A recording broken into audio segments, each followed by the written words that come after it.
banyak penulis skripsi salah kaprah. Kesalahannya adalah mengira bahwa penelitian deskriptif kualitatif itu cuma soal bagaimana mendeskripsikan kondisi tertentu.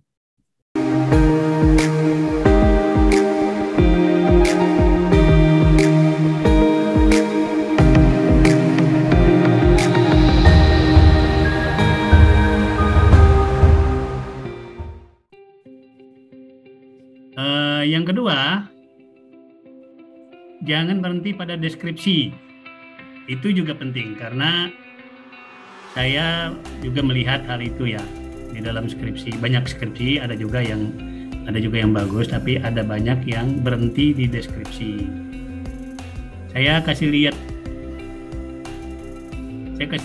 apa yang saya tulis di grup bimbingan saya. Kelihatan belum?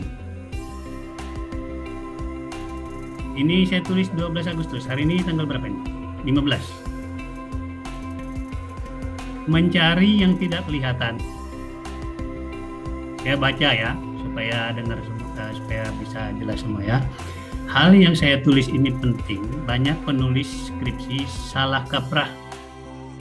Kesalahannya adalah mengira bahwa penelitian deskriptif kualitatif itu cuma soal bagaimana mendeskripsikan kondisi tertentu. Jika itu yang terjadi, maka peneliti hanya sampai di permukaan alias hal yang kelihatan. Biasanya kesimpulan cuma berisi ringkasan dari yang kelihatan itu. Yang benar, saya kasih huruf besar ya, yang benar, penelitian sosial itu menyelidiki hal yang tidak kelihatan di balik yang kelihatan. Jelas ya? Jadi kalau ada orang cerai, itu kelihatan ada orang cerai. Yang kita cari apa yang di balik cerai itu, misalnya gitu ya. Kalau ada anak mati di lubang tambang, itu faktanya. Kita cari apa yang di balik itu. Jadi mencari yang tidak kelihatan di balik yang kelihatan. Hal yang tidak kelihatan itu bisa berupa makna, pola, struktur, sistem, penyebab, keunikan, komunalitas atau kesamaan. Ini kalau kita membandingkan beberapa kasus ya, biasanya kita mencari komunalitas dan keunikan dan lain-lain ya. Saya tidak tahu apakah masih ada yang lain, tapi paling tidak ini yang biasanya muncul. Hal itu bersifat abstrak dan merupakan abstraksi dari deskripsi. Jadi Ibu Sukapti tadi sudah bilang, abstraksi itu penting sekali. Kemampuan berpikir abstraktif. Disitulah peneliti menyatakan perspektifnya, etik ya. Jadi ini otaknya peneliti keluar, menyikapi fakta yang dia deskripsikan terhadap data atau deskripsinya. Data ini datangnya dari informan atau dari responden atau dari sumber sekunder. Kalau data kamu minim dan kering, kamu tidak akan bisa membuat abstraksi. Sudah jelas ini. Saya lihat ada yang datanya cuma 5 halaman. Bagaimana bisa bikin abstraksi deh? Datanya 5 halaman. Dan itu 5 halaman itu tidak ada isinya karena ya pertama terlalu pendek dan tidak menjelaskan apa yang direncanakan di dalam kerangka konseptual.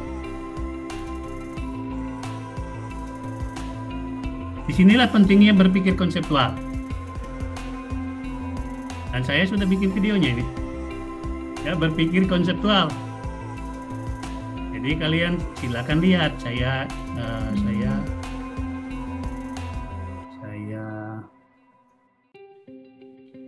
tunjukkan ya. Saya klik aja di sini.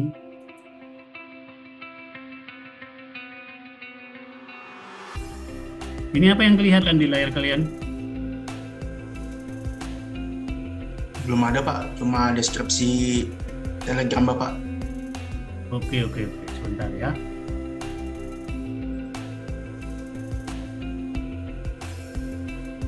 Ini saya tidak akan memutar ini ya.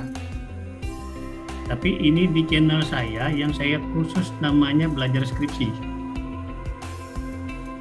Saya kira bimbingan saya semua sudah subscribe, jadi saya harap kalian juga subscribe karena ini banyak yang relevan untuk kuliah ini dan juga untuk kalian nanti mau mengerjakan skripsi.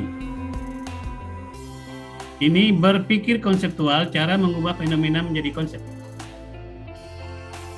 Jadi dari fakta-fakta empiris tadi yang disebut oleh Bu Sukapti itu, kita mulai berpikir nih, thinking, lepas dari apa yang faktual di sana.